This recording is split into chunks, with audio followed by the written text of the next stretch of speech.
Mare, so for today's video, ito na nga yung kudugtong na video at dahil nga in-hit nga si Bailey, ito naman ang naabutan namin, o di vape. Diyos ko, sumobra yata sa pagka-adventurous ang anak ko, anak shoota. Pwede na yata itong ikulong, Diyos ko. Uwi ka nga doon, ganun.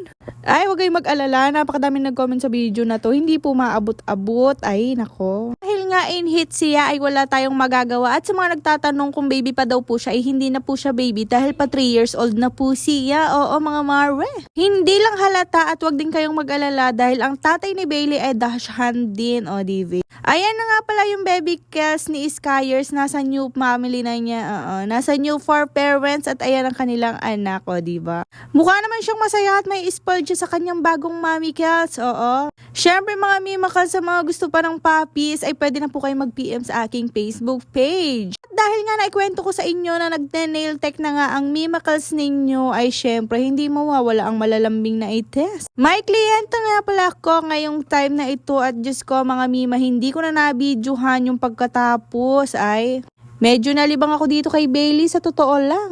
Ewan ko ba kung bakit lagi itong nagaganito, parang nagpapaalam na kung pwede na daw ba siyang magjowa, ay hindi naman talaga po pwede muna, ay Diyos ko. Hindi pa nga kami tapos sa responsibilidad dun sa isa, ay dadagdag ka na naman, akshuta.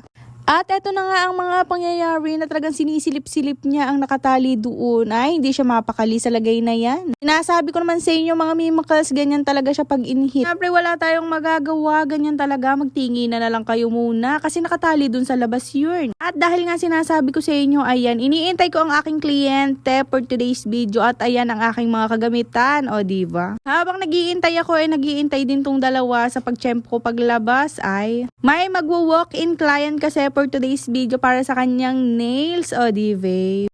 Ay, may nabubudol din naman pala kahit pa unti-unti, o diba? Dahil nga sinasabi ko sa inyo na nagne-nail tech na nga ako ay ginagalingan ko na. Ayun nga naman pala yung jowa ni Bailey, ayan, jowa-jowaan nandoon. Ayan, at nang dumating na nga ang aking client, ayan, inasikaso ko na nga din siya at Diyos ko, dalagang-dalaga ang kamay. Chikang-chika pa ako dyan dahil ina-nail prep ko muna ang kanyang kamay bago tayo mag-umpisahan. At syempre nakalimutan kong mag-gloves kaya mag-gloves na muna akis. O di babe, Diyos ko mga mimakals, need ko talagang mag-gloves. O, hintayin nyo mag-gloves ako, hindi pa kasi ako tapos. Kasi mga mimakals, baga namang mayat-maya tayo laging may client, kailangan nating maganda ang nails, hindi pwedeng sila lang, o diba? Syempre, iwas na din sa mga kung ano-ano, contact dermatitis, at syempre, lagi tayong exposed sa UV light, o taray. Ay, pa UV light na nga ang mga personas, di ba Ayan, dahil nga binabad ko muna panandalian ng kanyang kamay, huwag kayong mag-alala, hindi naka-stack up, talagang hindi lang ako nagalaw dahil nagsusuot ako ng gloves sa lagay na yan. Ay, pinapanindigan ko na itong pagiging nail tech ko. Wala na akong magagawa sa buhay ko kundi ganito. Si auntie girl naman hindi ginagalaw yung kamay. Mukha tuloy nakapost iring video. Ay. O, diba sinasabi ko naman sa inyo, nagloves na ako. Pero isang kamay lang yung ginaglobsan ko. Yung nai-expose lang siya sa UV light. Oo, ganun. Siyempre, ni-nail prep ko muna. Yan, tinaas-taas ang cuticle area. Ay, parang napapanood ko to. Super satisfying mga mimakels. Siyempre, hindi pa rin mawawala ang ating pagmamadali diyan at chinikahan ko na ng chinikahan na rin aking mga customer. Habang si Bailey naman at saka si Ram ay nandyan sa palipaligid. Pinapili ko na nga din siya dyan ng color na gusto niya pero ang gusto daw niya ay yung teal green. Ayan, hindi kami nagkaintindihan sa teal green kaya naman nag-search muna ako kung ano yung tsura ng teal green. Ay, nakshuta. Pinili kong posisyon, hindi ko naman alam ang mga color, basta alam ko kasi green lang yun. Sa lagay na to ay nagkasundo na nga kami na yung kanyang pinakitang design, ayun ang gagawain, pero babaguhin natin ang color. Hindi ko na papakita sa inyo, papakita ko na lang yung finished product. Ay, napakahirap gumawa ni Riz, sa totoo lang.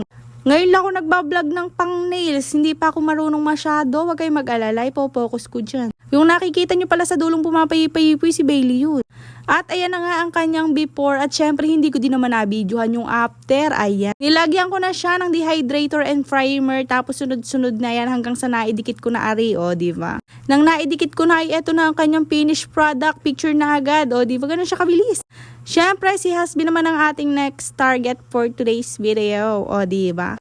Habang si Bailey talagang nagmumukmuk dahil nga hindi siya makalabas dahil maulan. O taray. Red tide for today's video, bawal lumabas at syempre may bisita tayong dumating. O nakshuta, kilala nyo ba yan? Kung namumukhaan nyo yan, siya na nga yun, sinasabi ko sa inyo, kaya nandito magpapakukulang yan. Syempre gagawa na natin ang kanyang nails in 3, 2, 1, charan. O may tugtog yan, hindi ko na sinama, baka kasi makaka-copyright tayo. Ayan ang kanyang finish nail. At eto naman ang kanyang nail sa mga picture-picturens. Ay, mga mimakers, talagang matagal-tagal akong nawala sa laki ng bahay namin ngayon. Hirap na hirap akong maglinis, takshuta. Pa-like, share, and follow. Thank you.